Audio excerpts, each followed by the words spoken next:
سورۃ المائدہ کا اختتام ہوا. اب سورہ انعام کا درس شروع ہوگا. سورۃ الانعام مکی ہے. ہجرت سے پہلے اس کا نزول ہوا. قرآن پاک کی ترتیب کے اعتبار سے اس کا نمبر 6 ہے. نزول کے اعتبار سے اس کا نمبر 55 ہے. اس میں 20 رکوع ہیں اور 165 آیتیں ہیں. لیکن ایک قول کے مطابق اس میں 166 آیتیں ہیں. اور یہ قاعدہ یاد رکھیں، جو مکی صورتیں ہیں ان میں بتوں کی اور شرک کی مذمت بہت زیادہ کی جاتی ہے. اس کی وجہ یہ ہے کہ مکہ مکرمہ میں خانہ کعبہ میں انہوں نے کافروں نے 360 بت نصب کیے ہوئے تھے. صفا مروہ پر بت نصب کیے ہوئے تھے. انہوں نے حج کا پورا کانسیپٹ چینج کر دیا تھا. حج کے دوران بتوں کی پوجا کرتے اور ہر ایک نے مختلف قسم کے بت بنائے ہوئے تھے. تو مکی صورتوں میں بتوں کی مذمت، شرک کی مذمت بہت زیادہ ہے. اسی طرح حضور کی رسالت اور قرآن پاک سچی کتاب ہے، اس کے دلائل ہیں. قیامت کا ذکر بکثرت ہے. موت کا تصور اس میں بکثرت دیا جاتا ہے. اور مکی صورتوں میں اللہ کی وحدانیت کا بیان بکثرت ہوتا ہے. اللہ کی نعمتوں کا بیان بھی بکثرت ہوتا ہے. اور مدنی جو صورتیں ہیں جو ہجرت کے بعد نازل ہوئیں، ان کا اسلوب اس طرح ہوتا ہے کہ ان میں نماز کے مسائل ہیں، وضو کے مسائل ہیں، غسل کے مسائل ہیں، زکوٰۃ کا بیان ہے، دیگر ملک کیسے چلانا چاہیے، آپس کی زندگی میں کیا تعلقات رکھنے چاہیے، اس کا اکثر بیان مدنی صورتوں میں ہوتا ہے. بسم اللہ الرحمن الرحیم. اللہ کے نام سے شروع جو بہت زیادہ مہربان نہایت رحم کرنے والا. الحمد للہ الذی خلق السماوات والارض. تمام خوبیاں اس اللہ کے لیے ہیں جس نے آسمان و زمین کو پیدا کیا. وجعل الظلمات والنور. اور جس نے اندھیروں کو اور روشنی کو پیدا فرمایا. اندھیرا نہ ہو تو روشنی کی قدر نہ ہو، اور روشنی نہ ہو تو پھر انسان اپنے معاملات کو حل نہ کر سکے. حقیقت میں دیکھا جائے تو روشنی دینے والا اور اندھیرے سے دور کرنے والا اللہ تعالی ہے. جب ظلمات اور نور کا ذکر ہے تو اس موقع پر ہم یہ دعا کرتے ہیں، اے پروردگار ہمیں ظلمات سے نکال کر نور میں داخل فرما دے. ثم الذین کفروا بربہم یعدلون. پھر کافر لوگ اپنے رب کے ساتھ سرکشی کرتے ہیں، وہ اپنے رب کے ساتھ شرک کرتے ہیں اور مخلوق کو شریک ٹھہراتے ہیں. هو الذی خلقکم من طین. وہ ذات جس نے تمہیں مٹی سے پیدا کیا. ثم قضى اجلا. پھر ایک وقت مقرر فرمایا، وہ موت کا وقت ہے. تم مٹی سے پیدا ہوئے، آدم علیہ السلام مٹی سے پیدا ہوئے. پھر آپ کی اولاد پانی کے قطرے سے پیدا ہوئی اور شان و شوقت بھی حاصل کی. جو کیا وہ کیا، لیکن آخرکار انجام موت ہے. پھر قبر میں جانا ہے. اور جس طرح ابتدا میں ہم دنیا میں آئے تھے تو بغیر کچھ لیے آئے تھے، قبر میں بھی جاتے ہیں تو کفن کے اندر جیب بھی نہیں ہوتی. جس طرح آئے تھے ویسے ہی جاتے ہیں. بس فرق یہ ہے کہ جب ہم دنیا میں آئے تھے تو اعمال سے خالی تھے. اب قبر میں جاتے ہیں تو نیکیاں بھی ہیں، اور اگر گناہ کیے ہیں تو وہ گناہ ہے. وَأَجَلٌ مُّسَمًّى عِندَهُ. اور ایک مقررہ مدت ہے اللہ کے پاس، وہ ہے قبر کی زندگی کے بعد قیامت کی زندگی کے لیے اٹھانا. ثم انتم تمترون. پھر تم شک کرتے ہو. وَهُوَ اللَّهُ فِي السَّمَاوَاتِ وَفِي الْأَرْضِ. اور وہ اللہ ہے، آسمانوں میں بھی اس کی سلطنت ہے اور زمین میں بھی اسی کی سلطنت ہے. یعلم سرکم. وہ خوب جانتا ہے تمہاری پوشیدہ باتوں کو. وجہرکم. اور تمہاری اعلانیہ باتوں کو. ویعلم ما تکسبون. اور جو تم کام کرتے ہو اللہ اسے خوب جانتا ہے. وما تأتیہم من آیت من آیات ربہم الا کانوا عنہا معرضین. جب بھی کافروں کے پاس ان کے رب کی طرف سے کوئی نشانی آتی ہے تو یہ کافر لوگ اس سے منہ پھیر لیتے ہیں اور اس نشانی کو تسلیم نہیں کرتے. فقد کذبوا بالحق، پس بے شک ان کافروں نے حق کو جھٹلایا. لما جاءہم، جب وہ حق ان کے پاس آ گیا. فسوف یأتیہم انباء ما کانوا بہ یستہزئون، ان قریب ان کے پاس ان چیزوں کی خبر آ جائے گی جن چیزوں کا وہ مذاق اڑایا کرتے تھے.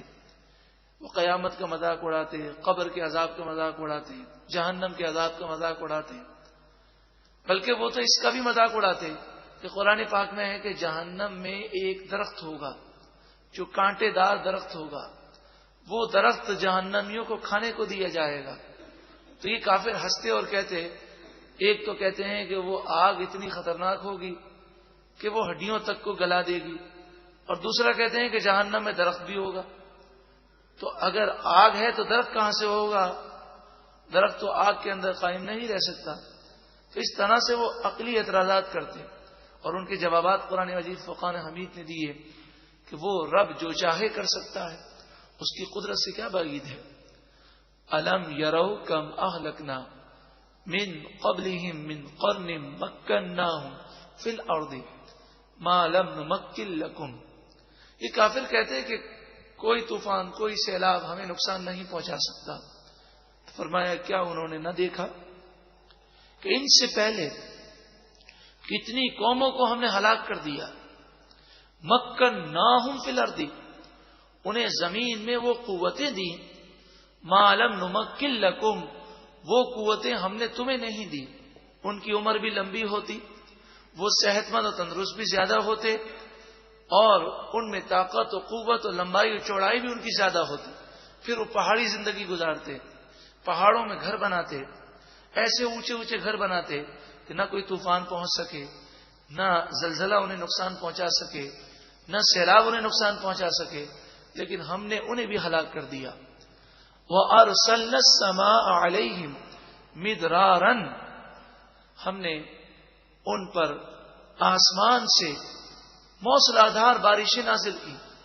چاروں طرف ہریالی، باغات، پھل، اناج، کسی چیز کی کمی نہ تھی.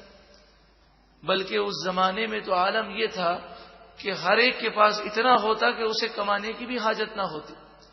وَجَعَلْنَا الْأَنْهَارَ، اور ہم نے نہریں جاری کی، تجری من تحتہم، جو ان کے نیچے سے رواں دواں ہوتی، مگر انہوں نے گناہ کیے، ان نعمتوں کی قدر نہ کی، ناشکری کی.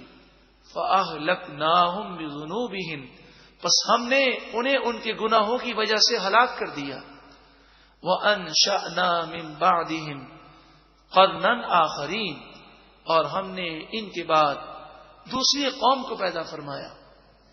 وہ قوم فنا ہو گئی، ان کی جگہ دوسری قوم آ گئی. یہ لوگ کہتے کہ یہ جو کتاب ہے قرآن پاک، اس کا کیا ثبوت ہے کہ یہ اللہ نازل فرما رہا ہے؟ نعوذ باللہ من ذالک. کہتے کوئی اوپر سے آسمان سے کاغذ گرتے ہوئے نظر آئیں اور ان کاغذ کو ہم ہاتھ لگا کے چھو کر دیکھیں تو ہمیں یقین آئے گا کہ یہ اللہ کی کتاب ہے. ارشاد فرمایا وَلَوْ نَزَّلْنَا عَلَيْكَ كِتَابًا فِي قِرْطَاسٍ، قرطاس کے معنی کاغذ. اور اگر ہم آپ پر کوئی کتاب کاغذوں میں نازل کرتے، فَلَمَسُوهُ بِأَيْدِيهِمْ، پس اس کتاب کو یہ اپنے ہاتھوں سے چھوتے اور آنکھوں سے دیکھ رہے ہوتے. لَقَالَ الَّذِينَ كَفَرُوا، اس وقت بھی ضرور کافر کہتے ان هَذَا إِلَّا سِحْرٌ مُبِينٌ، یہ تو کھلا جادو ہے. وہ کہتے یہ تو ہماری آنکھوں پر جادو کیا گیا ہے.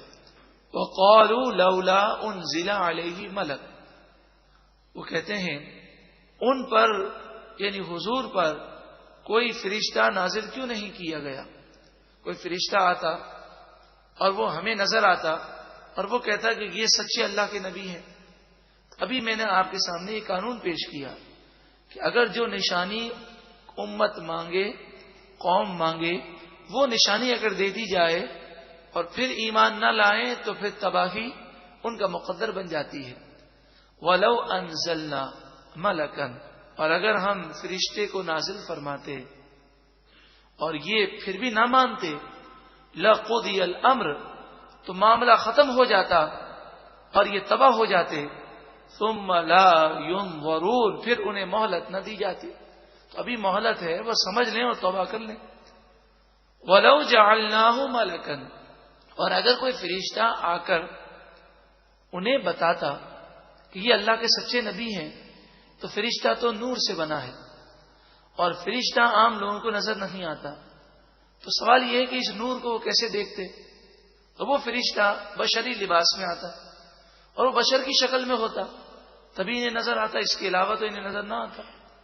اب جب وہ بشر کے لباس میں ہوتا تو پھر بھی یہ کہتے کہ فرشتہ ہی نہیں ہے، یہ مانتے ہی نہ کہ یہ فرشتہ ہے۔ وَلَوْ جَعَلْنَاهُ مَلَكًا، اور اگر ہم ان پر فرشتے کو نازل کرتے، لَجَعَلْنَاهُ رَجُلًا، تو ہم اسے مرد بناتے۔ وَلَلَبَسْنَا، لام زبر اللہ کے معنی ضرور، اور لبسنا شک میں مبتلا رہتے، عَلَيْهِمْ مَا يَلْبِسُونَ، تو ان پر وہی شک باقی رہتا جس شک میں وہ ابھی مبتلا ہیں۔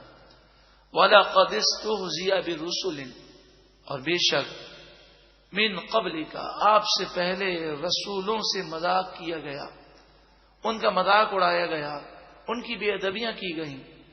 فَحَاقَ بِالَّذِينَ سَخِرُوا مِنْهُمْ مَا كَانُوا بِهِ يَسْتَهْزِئُونَ، تو جو وہ مذاق اڑاتے تھے، اسی مذاق نے مذاق اڑانے والوں کو تباہ کر دیا۔ دین کا انہوں نے مذاق اڑایا، اسی مذاق اڑانے نے انہیں تباہ کیا۔ سورۃ المائدہ کا اختتام ہوا، اب سورہ انعام کا درس شروع ہوگا۔